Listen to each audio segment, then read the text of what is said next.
vayas al otro lado, decía mi madre llorando, ya ves lo que ha sucedido con el pobre de tu hermano.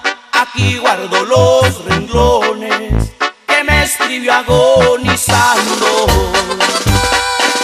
El primer renglón me dice que ya no podría salvarse.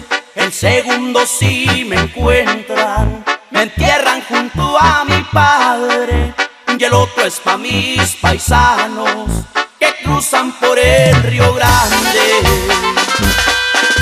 En las fronteras del norte la muerte ronda muy cerca. Ya hay noche por el Río Bravo, el agua corre revuelta. La sangre de mis hermanos la corriente se la lleva. Y hay que darle duro, primo, y no hay que rajarnos.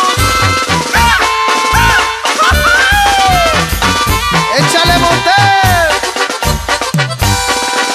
Los últimos 6 renglones que alcanzo a escribir y mi mano son para los que se cruzan como yo el río de mojados. Cuídense de las traiciones si van para el otro lado. Mi sangre sirvió de tinta, mi dedo de lapicero, las heridas de mi cuerpo como frasco de tinta